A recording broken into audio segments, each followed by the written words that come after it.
Програмата е прекината поради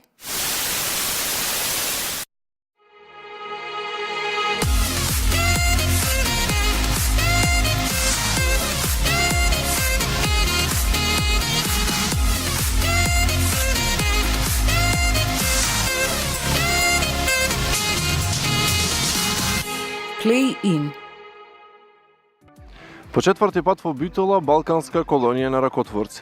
Многу креативци собрани на едно место. Што точно се случуваше на отворањето на оваа колонија, погледнете во приложение.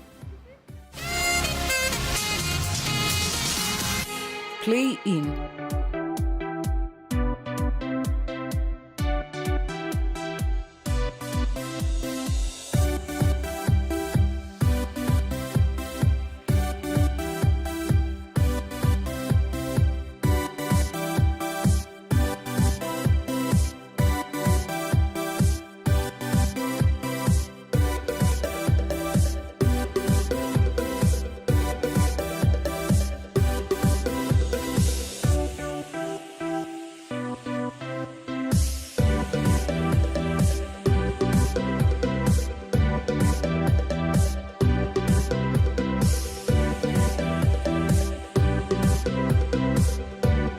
Имаме богата програма, како и секоја година. Пред малку на пресконференција една од работилниците не можев да се сетам во додениот момент што се случува.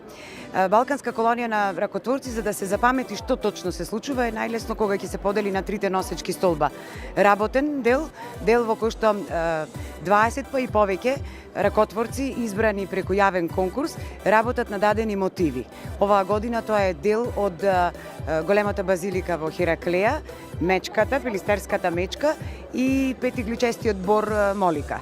Не треба да се направи директна копија, туку напротив треба да се искористат тие фотографии што ние ги испративме и што цел свет ги гледа преку интернет, всушност да им бидат инспирација за тоа како тие ги доживуваат тие македонски или тие битолски символи, ако сакате, од градот каде што потекнуваат. Се надевам дека во следните години, минатата година имавме Моликата, го имавме рисот, кој што или е 1 или 4 на Пелистер, така што го имавме и недоизграденото кино Манаки, удирајќи нели на сувенирите. Од следната година, 5-та јубилејна, се надевам дека и ќе прошириме веќе понатаму кон Пелагонија, за да ги имаме како мотиви и символите од таму. Вториот е едукативниот столб. Едукативниот столб подразбира дека не само ракотворците што се учесници, туку и сите заинтересирани може да присуствуваат на овие работилници. Годинава се за мозаик, ја одржува Ајхан Искендероглу, доаѓа од Измир, од Турција. 40 килограми готови плочки донесе за да камчиња за да ги држи предавањата и за да направи еден мозаик кој што не знам кој од овие мотиви ќе го искористи, но ќе го подари на град Битола. Тука е прилепчанецот Емил Димовски, професор по физика кој работи сега во основно училиште, а и магистер по економски науки, затоа што се фокусирал на предприемничкиот аспект на она што значи ракотворење, негување на традицијата, на традиционалниот начин на создавање на предмети и оставање нели на нова културна историја. И последниот е промотивниот дел, кој што е на овој начин изложба. Оваа година немаме само изложба на Моне и на Александар. Напротив, оваа година се насочуваме кон нашите успешни приказни. Кон тоа што е и самата цел на постојање на Балканска колонија на ракотворци, да ги охрабри, да ги натера да учат, да ги натера да експериментираат ракотворците, па така Ромео Ацевски е човекот кој што од бакар сега оваа година се префрла на македонски камен. Тој ќе направи еден перформанс заедно со Дијана која промовира сопствена книга. Следната вечер на 17-ти имаме спој. Јованка Ристевска е наш член, директно активен член на Астерион 5, меѓутоа и директно во организација на Балканска колонија на ракотворци и сепак најде начин или храброст, ако сакате, да ги искористи на Агенција за вработување на Република Македонија условите што ги дава, ако сакате, моментно владата во оваа држава, ги искористи и таа е сега успешен мал предприемач, има собствен дуќан. Таа ќе го пренесе своето искуство. И на крај Лили Кадинска, битолски моден дизајнер и таа ја користејќи ја на некој начин балканска колонија на ракотворци и чекорејки, истражувајќи, освен модниот дизајн, влегува и во менаџерските води, па ја промовираме и програмата за моден дизајн, односно менеджмент на Бизнис Академија Смилевски. Затоа велам годинава сме кон предприемништво насочени, така што мислам дека ќе биде интересно да се присуствува на сите овие настани, на сите овие 3 столба да се посведочи. Колку ваквите манифестации придонесуваат за овие ракотворци еве да создадат можеби светски бренд? Нашето искуство говори дека се охрабруваат. Нашето искуство говори во овие 4 години дека материјалите што ние им ги даваме, затоа и Министерството за култура, предпоставувам и општина Битола, и стојат зад нас со финансиска поддршка, иако некомплетна, придонесуваат за да експериментираат, за да учат, да се отвори умот, да се сподели сознание, да се сподели и култура, затоа што имаме и меѓународен карактер. Ние сме единствени вакви во Република Македонија кога се работи за здружение чиј фокус на внимание е работата на ракотворците.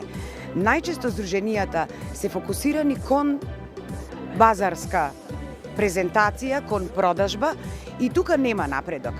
А во насока кон создавање на сопствен бренд, ние некако и ние експериментираме или понесовме еден товар да го направиме сувенирот на битолскиот чкембар.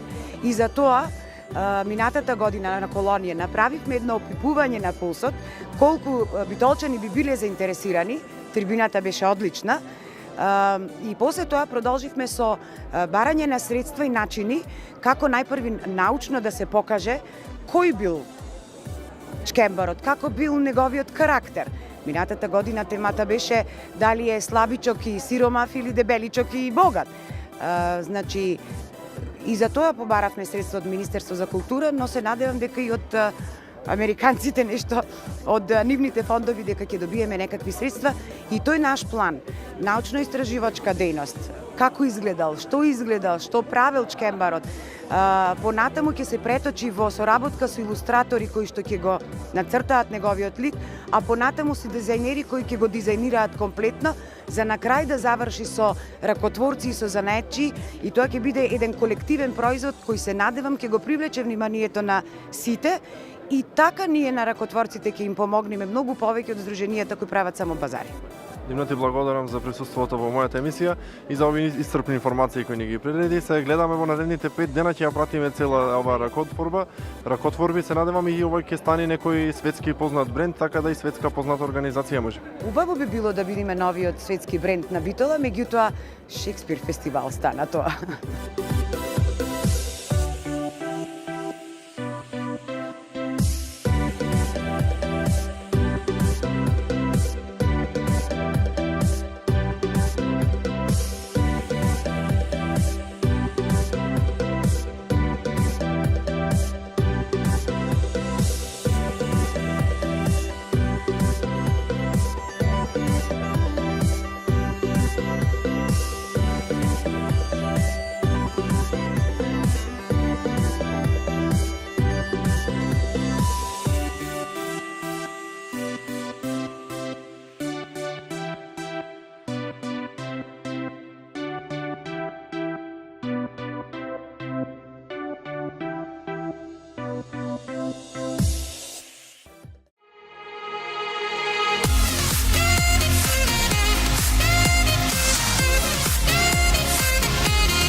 Play in.